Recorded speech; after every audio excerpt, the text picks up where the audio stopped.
एक दिन इंग्लिश वाली मैडम क्लास में आई और बच्चों से बोली, बच्चों आज से जो भी मेरी क्लास में हिंदी बोलेगा उसे ऐसी पनिशमेंट मिलेगी कि जिंदगी भर याद रखेगा। अब से सिर्फ इंग्लिश में बात होगी, समझे? सभी बच्चे बोले हाँ मैम। तभी रोहित खड़ा हुआ और बोला, मैडम अगर किसी को इंग्लिश नहीं आई तो क्या होगा? मैडम हंसते हुए बोली, जिससे इंग्लिश नहीं आएगी उसे मैं तब तक हंसाऊंगी जब तक वो रो ना दे। क्लास में सब डर गए और हंसने लगे। फिर मैडम बोली, चलो टेस्ट शुरू करते हैं। सबसे पहले निखिल खड़े हो जाओ। निखिल खड़ा हुआ। मैडम बोली, निखिल अपना गाँव का नाम इंग्लिश में बताओ। निखिल थोड़ा सोचकर बोला, मैडम मेरा गाँव का नाम रेड ऑनियन सिटी है। मैडम बोली, ये कैसा नाम है? हिंदी में क्या मतलब हुआ? निखिल बोला। आगे निखिल ने क्या बोला वो सुनकर आप अपनी हंसी नहीं रोक पाओगे, लेकिन उससे पहले सेलिब्रिटीज को तो हर कोई लाइक कर देता है। आज अपनी माँ के लिए कितने लोग लाइक सब्सक्राइब करते हैं? और आपके लिए एक प्यारा सा चैलेंज है, कमेंट में आंख बंद करके माँ लिखो, देखते हैं कितने लोग बिना देखे माँ लिख पाते हैं। निखिल बोला, मैडम हमारा गाँव का नाम है लाल प्याजपुर। मैडम ये सुनते ही बोर्ड पर सिर मारने लगी और पूरी क्लास हंसते हंसते लौटपोट हो गई। एक माँ ने अपने बेटे के खिलाफ केस दर्ज करवाया। जज ने पूछा, आपको बेटे से क्या शिकायत है? माँ ने कहा, मैं चाहती हूँ मेरा बेटा मुझे हर महीने थोड़े पैसे दे। जज ने कहा, ये तो आपका हक है, इसके लिए कोर्ट में आने की क्या जरूरत थी? माँ ने कहा, मेरे पास पैसों की कमी नहीं है, पर मैं चाहती हूँ मेरा बेटा हर महीने कुछ पैसे दे। जज ने पूछा, जब पैसों की जरूरत नहीं तो आप क्यों चाहती हैं? माँ ने बेटे का पता देते हुए कहा, आप उसे बुलाएंगे तो आपको वजह समझ में आ जाएगी। अगली सुनवाई में बेटा अदालत में आया। जज ने कहा, तुम्हारी माँ चाहती हैं तुम उन्हें हर महीने कुछ पैसे अपने हाथों से दो। बेटा बोला, माँ को पैसों की क्या जरूरत है, उनके पास तो बहुत है। जज ने कहा, ये उनकी इच्छा है। माँ ने रोते हुए कहा, मेरा बेटा इतना व्यस्त हो गया है कि एक अरसा हो गया उसका चेहरा नहीं देखा और न कभी मुझसे बात की। मैंने केस बस इसलिए किया ताकि हर महीने इसी बहाने मैं उसे देख सकूं। मुझे पैसे नहीं चाहिए, बस उसका थोड़ा साथ चाहिए। जज की आंखें नम हो गईं और कहा, आपने पहले बताया होता तो उसे नजरअंदाज करने के जुर्म में सजा दिला देता। माँ ने कहा, ऐसा होता तो मुझे और भी दुख होता, क्योंकि मैं नहीं चाहती कि मेरी वजह से उसे कोई तकलीफ हो।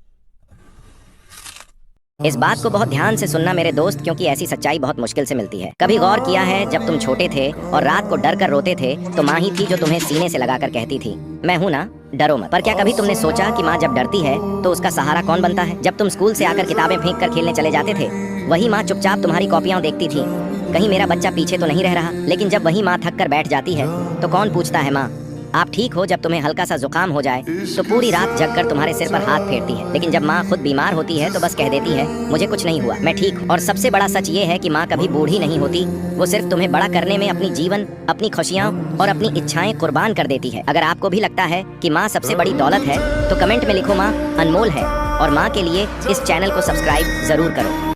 एक दिन मास्टर जी का पढ़ाने का मन नहीं था। उन्होंने क्लास में बच्चों से कहा, बच्चों आज पढ़ाई नहीं, आज थोड़ा सवाल जवाब का सेशन करेंगे। सारे बच्चे खुश हो गए। तभी मास्टर जी ने सोनू से कहा, सोनू तुम तो सबसे आगे बैठे हो, चलो एक सवाल का जवाब दो। अगर तुम खेत में जा रहे हो और अचानक तुम्हारे सामने से भैंस आ जाए तो क्या करोगे? सोनू बोला, सर मैं भाग जाऊंगा। मास्टर जी बोले, अगर भैंस भी तुम्हारे पीछे भागी तो? सोनू बोला, तो मैं कुएं में कूद जाऊंगा। मास्टर जी बोले, अगर भैंस भी कुएं में कूद गई तो? अब जो सोनू ने जवाब दिया वो सुनकर आप हंसोगे जरूर, लेकिन उससे पहले सेलिब्रिटीज को तो हर कोई लाइक कर देता है। आज देखते हैं अपनी माँ के लिए कितने लोग लाइक सब्सक्राइब करते हैं। और आपके लिए एक प्यारा सा चैलेंज है, कमेंट में आंख बंद करके मान लिखो, जो ऐसा करेगा उसके मम्मी पापा को 100 साल की लंबी उम्र मिलेगी। अब सोनू बोला, सर पहले ये बताइए कि ये भैंस आपकी क्या लगती है जो आप बार बार उसकी ही साइड ले रहे हैं?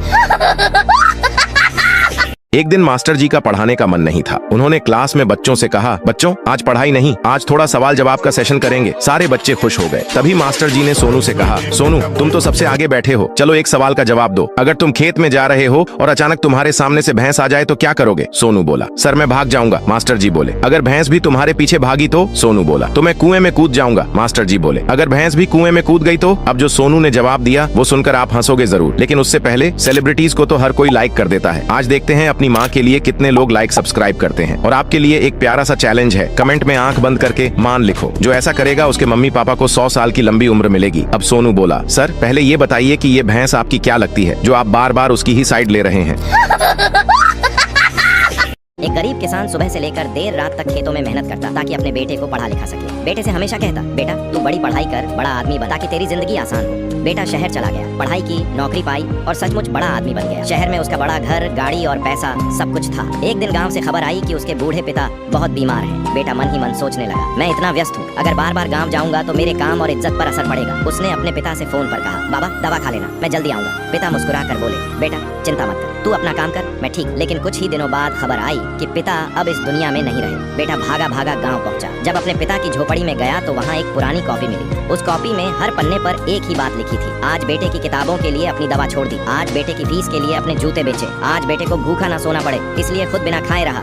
आखिर में आखिरी पन्ने पर लिखा था, बेटा बस यही दुआ है कि तू कभी अपने बच्चों को बोझ मत समझना। बेटा वो कॉपी पढ़कर रो पड़ा। उस दिन उसे समझ आया, माँ बाप का कर्ज कभी कोई उतार नहीं सकता। अगर आप मानते हैं कि पापा अनमोल है तो कमेंट में जरूर लिखें पापा अनमोल है, और चैनल को लाइक और सब्सक्राइब करना ना भूलें।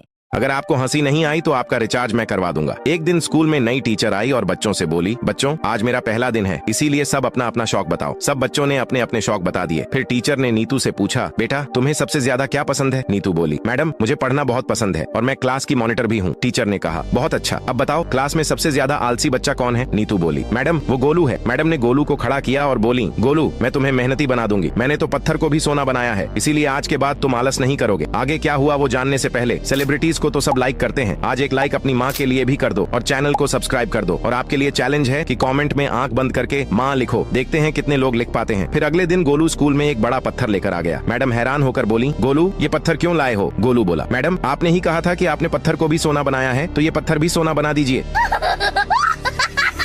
एक माँ ने अपने बेटे के खिलाफ केस दर्ज करवाया। जज ने पूछा, आपको बेटे से क्या शिकायत है? माँ ने कहा, मैं चाहती हूँ मेरा बेटा मुझे हर महीने थोड़े पैसे दे। जज ने कहा, ये तो आपका हक है, इसके लिए कोर्ट में आने की क्या जरूरत थी? माँ ने कहा, मेरे पास पैसों की कमी नहीं है, पर मैं चाहती हूँ मेरा बेटा हर महीने कुछ पैसे दे। जज ने पूछा, जब पैसों की जरूरत नहीं तो आप क्यों चाहती हैं? माँ ने बेटे का पता देते हुए कहा, आप उसे बुलाएंगे तो आपको वजह समझ में आ जाएगी। अगली सुनवाई में बेटा अदालत में आया। जज ने कहा, तुम्हारी माँ चाहती हैं तुम उन्हें हर महीने कुछ पैसे अपने हाथों से दो। बेटा बोला, माँ को पैसों की क्या जरूरत है, उनके पास तो बहुत है। जज ने कहा, यह उनकी इच्छा है। माँ ने रोते हुए कहा, मेरा बेटा इतना व्यस्त हो गया है कि एक अरसा हो गया उसका चेहरा नहीं देखा और न कभी मुझसे बात की। मैंने केस बस इसलिए किया ताकि हर महीने इसी बहाने मैं उसे देख सकूं। मुझे पैसे नहीं चाहिए, बस उसका थोड़ा साथ चाहिए। जज की आंखें नम हो गईं और कहा, आपने पहले बताया होता तो उसे नजरअंदाज करने के जुर्म में सजा दिला देता। माँ ने कहा, ऐसा होता तो मुझे और भी दुख होता, क्योंकि मैं नहीं चाहती कि मेरी वजह से उसे कोई तकलीफ हो।